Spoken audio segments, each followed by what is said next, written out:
हमारे आध्यात्मिक जीवन में सीमन का क्या महत्व है। सीमन यानी वीर्य। तो चलिए आज हम जान लेते हैं सीमन हमारे वीर्य की शक्ति को। देखिए, आपको एक चीज समझनी होगी, आपके अस्तित्व का आधार ही यह सीमन है। बल्कि इस पृथ्वी पर मौजूद जीवन क्या ये इस सीमन यानी वीर्य की वजह से नहीं है? क्यों, है ना? क्या इसे बचाकर हमारे आध्यात्मिक जीवन में कुछ परिवर्तन किए जा सकते हैं? और इसकी कितनी शक्ति होती है? इस वीर्य को बचाकर हम क्या क्या कर सकते हैं? अगर बात इसकी शक्ति की जाए तो आपके अंदर न्यूक्लियर बॉम्ब जैसी शक्तियां हैं। क्या ये आपका शरीर जो हड्डी मांस मज्जा से बना है, इसका 50% जिम्मेदार ये सीमन नहीं है? हाँ, बिल्कुल है। आप और हमारा अस्तित्व इस सीमन के बिना हो ही नहीं सकता। पृथ्वी पर जन्मे महान पुरुष, महान योद्धा, क्या उनके अस्तित्व का जिम्मेदार ये सीमन नहीं था? हमारे पास ये शरीर है, 5 इंद्रियां हैं जिनसे हम सेंस कर पाते हैं। हमारे इस शरीर में मौजूद ताकत और इन सबसे अलग इंसानी दिमाग, जो वैज्ञानिकों के लिए आज भी एक पहेली है। ये कैसे बना, कहां से आया? आप और हम अच्छी तरह से जानते हैं हमारे इस शरीर में अपार संभावनाएं होती हैं, भौतिक तौर पर और सूक्ष्म तौर पर। भौतिक तौर पर आप अपने शरीर की क्षमताओं को बढ़ा सकते हैं। आप अपने इस शरीर को भी रूपांतरित कर सकते हैं। आप जानते हैं क्यों? सही कहा ना? आपने जिम में देखा होगा, शुरुआती दिनों में एक बॉडी बिल्डर कम वजन उठा पाता है, लेकिन धीरे धीरे कठिन अभ्यास के साथ वह ज्यादा वजन उठा सकता है, अपने शरीर से भी ज्यादा। तो इसका मतलब यह है उसने अपने शरीर की क्षमताओं को रूपांतरित कर दिया है। भौतिक तौर पर ऐसी बहुत सारी क्षमताएं होती हैं हमारे इस शरीर में जिन्हें बिल्कुल रूपांतरित किया जा सकता है, लेकिन इस वीर्य की क्षमता का स्तर बहुत ज्यादा है, 50% से भी ज्यादा। ये एक पूरा जीवन पैदा कर सकता है, किसी इंसान को अस्तित्व में ला सकता है। इस सीमन यानी वीर्य को योगिक भाषा में वज्र भी कहा जाता है, यानी स्थिरता और सबसे कठोर स्टेबल। अगर आप इसका इस्तेमाल करना सीख गए तो ये दुनिया की सबसे शक्तिशाली चीजों में से एक है। ये अद्भुत परिणाम देता है और ये आप पर डिपेंड करता है कि आप इसका उपयोग किस तरह से करना चाहते हैं। या तो आप इसका उपयोग बच्चे पैदा करने में कर सकते हैं और या तो आप इसे फिजूल बर्बाद कर सकते हैं। अब सवाल यह उठता है कि क्या इस वीर्य को शरीर की दूसरे स्तर की चीजों को किसी दूसरे स्तर पर काम करने के लिए इस्तेमाल किया जा सकता है? जी हाँ, बिल्कुल किया जा सकता है। बात केवल सीमन को ही रूपांतरित करने की नहीं है, शरीर की सभी चीजों को रूपांतरित किया जा सकता है। आपको भी। देखिए, आपके शरीर द्वारा की हुई कोई भी एक्टिविटी करने के लिए आपका शरीर ऊर्जा का इस्तेमाल करता है। हाँ, आप कुछ भी करते हैं तो उसके लिए ऊर्जा चाहिए होती है, लेकिन अगर आप अपने शरीर में वीर्य की एक बूंद को बनाना चाहते हैं तो उसके लिए शरीर में कुछ अलग ही तरह की ऊर्जा का इस्तेमाल होता है। वह दूसरे स्तर की होती है। यह ऊर्जा बहुत ही शक्तिशाली होती है। इसका अंदाजा इस तरह से लगाया जा सकता है कि वीर्य की इसी ऊर्जा से एक इंसान को पैदा किया जा सकता है, एक नया जीवन बनाया जा सकता है। तो सोचो इसके अंदर कितनी ऊर्जा होगी। हमारे जीवन में होने वाली रोजमर्रा की घटनाओं में सीमन भी कई हद तक जिम्मेदार होता है। आपने देखा होगा कि आप पूरे दिन काम करते हो, शारीरिक मेहनत करते हो तो आपका शरीर कितना थक जाता है।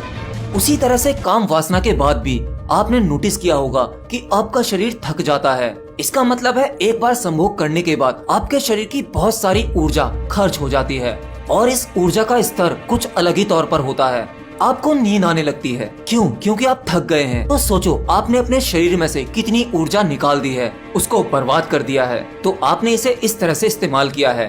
और अब सवाल यह है कि इसका इस्तेमाल आध्यात्मिक तौर पर कैसे किया जाए जिससे कि हम ऊर्जा का सही प्रयोग कर सकें। देखिए, अगर आप काम वासना की ऊर्जा को दबाओगे, जबरदस्ती दबाओगे तो ये नहीं दबेगी। आप कुछ दिन का अभ्यास कर सकते हैं, उसके बाद ये उतनी ही तेजी से बाहर निकल कर आएगी। ऊपर से कहूँ तो आप इसे कंट्रोल नहीं कर सकते। एक गुस्सा भी इसे कंट्रोल करने का कारण होता है। जब इंसान बहुत ज्यादा चिड़चिड़ा हो जाता है और बहुत ही गुस्से वाला या एग्रेसिव हो जाता है तो कहीं ना कहीं कहा जा सकता है कि उसकी सेक्स ऊर्जा रुकी हुई है। वह वीर्य को रोकने की कोशिश कर रहा है। यह पति पत्नी के झगड़े का कारण भी हो सकता है। तो इसे रूपांतरित कैसे किया जाए? देखिए, किसी भी शक्ति को ट्रांसफॉर्म करने के लिए सबसे पहले उसे समझना होता है।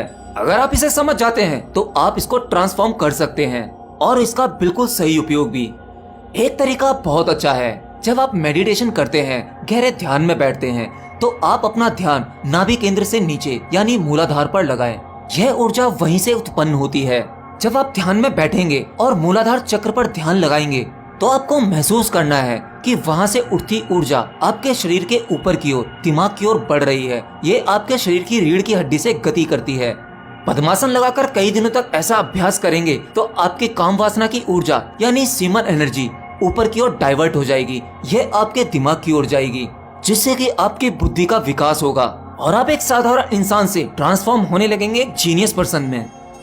दूसरा तरीका एक और है। जब आपको काम वासना उठे तो आप ध्यान में अपनी सांसों पर ध्यान लगाएं। सांस को अंदर जाते हुए देखें, बाहर आते हुए देखें और ध्यान लगाते रहें। सांस अंदर, breath in, breath out, continue ये करते रहें। कुछ ही मिनटों में आपकी काम वासना छूमंतर हो जाएगी, लेकिन इसकी भी एक सीमा होती है। सीमा पार होने पर अगर आप ध्यान करेंगे तो ये काम नहीं करेगा। और इसकी शक्ति का अंदाजा आप इस तरह से लगा सकते हैं। स्वामी विवेकानंद जी, जो इतने जीनियस और महान व्यक्ति थे, केवल 1 घंटे में मोटी से मोटी किताब पढ़कर उसे याद कर लेते थे। उन्होंने अमेरिका में भी अपनी बुद्धि का इतना जबरदस्त प्रदर्शन किया कि पूरी दुनिया को हिलाकर रख दिया। और आप सभी जानते होंगे, स्वामी विवेकानंद ब्रह्मचारी थे। तो क्या यह संभव नहीं है कि उनकी सेक्स ऊर्जा यानी इस सीमन की पावर से ही उनके दिमाग को यह शक्ति मिली हो और वो एक असाधारण व्यक्ति बने हो? चलो इतिहास उठाकर देख लो। ज्यादातर ब्रह्मचारी लोगों ने ही इतिहास रचा है। उनके अंदर कुछ तो स्पेशलिटी थी जो उन्हें आम इंसानों से अलग बनाती थी। लिस्ट बहुत लंबी है, जिसमें कि बाबा लोकनाथ, लाओ त्से, स्वामी विवेकानंद, ओशो, सदगुरु। जाओ रिसर्च करो इनकी जिंदगी को समझने के लिए और देखना आपको इनके अंदर कुछ न कुछ खास बात जरूर मिलेगी। भगवान बुद्धा ने भी तो ब्रह्मचर्य का पालन किया था। हाँ, वो पहले तो शादीशुदा थे और उनके एक बेटा भी था, लेकिन जब उन्होंने अपना राजमहल त्यागा और सत्य की खोज में निकल पड़े, तब उन्होंने सन्यासी बनके ब्रह्मचर्य का पालन किया था। ब्रह्मचर्य में, इस सीमन में, वीर्य में कितनी शक्ति हो सकती है, ये आपको रूपांतरित करके क्या बना सकता है, आप सोच भी नहीं सकते। अब इसका मतलब ये मत समझना कि जो ब्रह्मचारी नहीं होते वो बेकार होते हैं, नहीं। ऐसे बहुत सारे एग्जाम्पल्स भी हमारे पास में, जिन्होंने शादीशुदा जीवन होने के बाद भी अपनी बुद्धि का विकास किया और बुद्धत्व को प्राप्त हुए। लेकिन फिर भी ये मेरा एक्सपीरियंस कहता है, जो ट्रिक मैंने बताई है आप उसे फॉलो करके देखें। अगर आपका वीर्य एक बार रूपांतरित हो गया तो आपके अंदर भी बदलाव नजर आने लगेंगे। आप स्वयं महसूस करने लगेंगे कि आपको कुछ दूसरे स्तर की शक्ति का आभास होने लगेगा।